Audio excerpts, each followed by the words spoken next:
बकरीद पर योगी सरकार की बड़ी घोषणा, 27 की जगह 28 को छुट्टी, सड़क पर नहीं होगी नमाज। दरअसल यूपी में ईद उल अजहा यानी बकरीद की सरकारी छुट्टी अब 27 की जगह 28 मई को रहेगी। योगी सरकार ने इसके आदेश जारी किए हैं। इसके मुताबिक अब 27 मई को सभी सरकारी दफ्तर और बैंक खुले रहेंगे, लेकिन 28 मई को बंद रहेंगे। सामान्य प्रशासन के प्रमुख सचिव SBS रंगा राव की तरफ से जारी संशोधित आदेश के अनुसार चांद दिखने और पर्व की तिथि को देखते हुए छुट्टी की नई तारीख तय की गई है।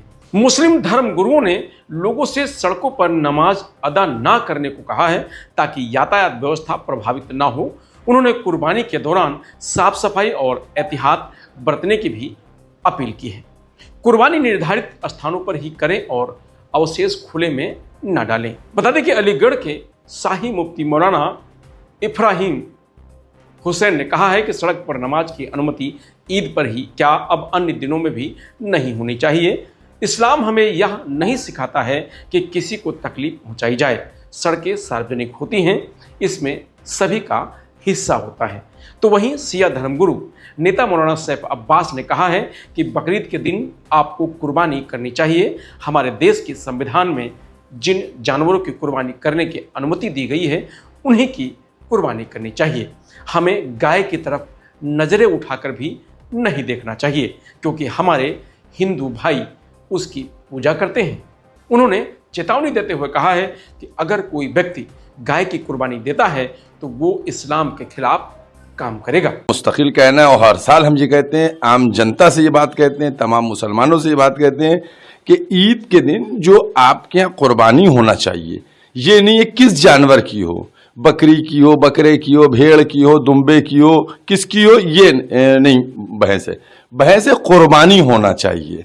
कुर्बानी के लिए जो हमारे देश के संविधान में जानवरों को ज़बह करने के परमिशन दी गई है, उनको करना चाहिए। समझिए, इस तरीके से जहां तक गाय का सवाल है, गाय की तरफ तो हमें नजर भी उठा के नहीं देखना चाहिए, चूंकि मेरे मुल्क के जो बरादर हैं, हिंदू भाई हैं, वो उसकी पूजा करते हैं, वो उसको माता करते हैं। लिहाजा इस्लाम बिल्कुल परमिशन नहीं देता।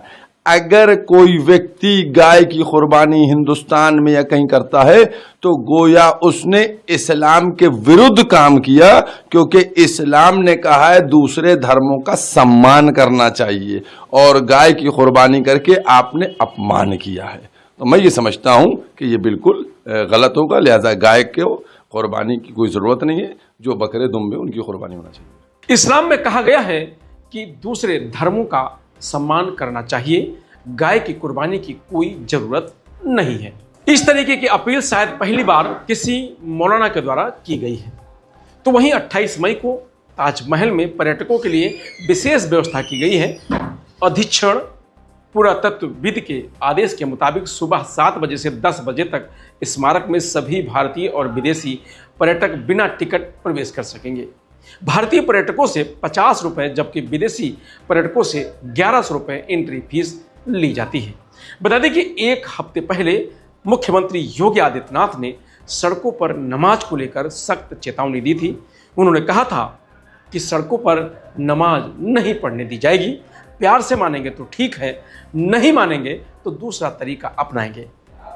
सीएम योगी ने कहा था कि नमाज पढ़नी है तो तय जगह पर पढ़िए, संख्या ज़्यादा है तो शिफ्ट में पढ़ लीजिए। हम नमाज नहीं रोकेंगे, लेकिन सड़क पर अराजकता नहीं होने देंगे। सड़कें नमाज पढ़ने या किसी तरह की भीड़ जुटाने के लिए नहीं। लोग मुझसे पूछते हैं, साहब आपके यहाँ यूपी में क्या सड़कों पे सचमुच नमाज नहीं होती? मैं कहता हूं कतई नहीं होती है। आप जाके देख लो, नहीं होती है। अरे सड़कें चलने के लिए है या कोई भी व्यक्ति आकर के चौराहे पे आके तमाशा बना देगा? क्या अधिकार है उसको सड़क रोकने का? आवागमन बाधित करने का कौन सा अधिकार है? जहां उसका स्थल होगा वहां जाके करें। उन लोगों ने मुझसे कहा साहब कैसे होगा, हमारी संख्या ज्यादा है। हमने कहा शिफ्ट में कर लो। तुम्हारे घर में रहने की जगह नहीं है तो भाई संख्या नियंत्रित कर लो, और नहीं है सामर्थ्य क्यों बेकार आगे संख्या बढ़ाई जा रहे हैं। और ये चाहिए आपको कि अगर आपको सिस्टम के साथ रहना है तो याद करना, हम उन नियम और कानून को मानना शुरू करें। कानून का राज होगा, कानून के राज को सबको समान रूप से लागू करेंगे। नमाज पढ़नी आवश्यक है, आप शिफ्ट में पढ़िए, हम उसको रोकेंगे नहीं, लेकिन सड़क पर नहीं। सड़क चलने के लिए एक आम नागरिक के, एक बीमार व्यक्ति के लिए, एक आम नागरिक के लिए, एक कामगार के लिए, एक कर्मचारी के लिए, एक सामान्य नागरिक के लिए, एक व्यापारी के लिए हम सड़क को बाधित नहीं करने देंगे। सरकार का नियम सार्वभौम है, सबके लिए समान रूप से लागू होता है। हमने सबको कहा, हमने कभी नहीं चलने देंगे, अराजकता नहीं सड़कों पे फैलने देंगे। प्यार से मानेंगे ठीक बात है, नहीं मानेंगे तो दूसरा तरीका अपनाएंगे। हमारा काम है संवाद बनाना। आप संवाद से मानेंगे, संवाद से, नहीं तो संघर्ष से भी देख लो।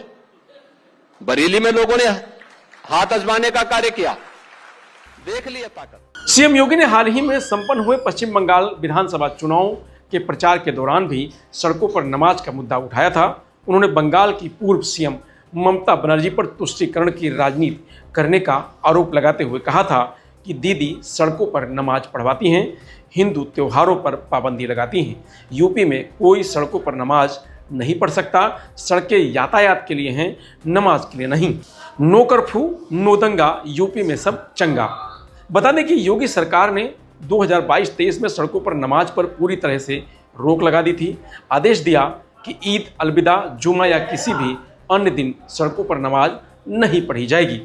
धार्मिक कार्यक्रम केवल ईदगाह, मस्जिद या निर्धारित धार्मिक स्थलों के अंदर ही होने चाहिए।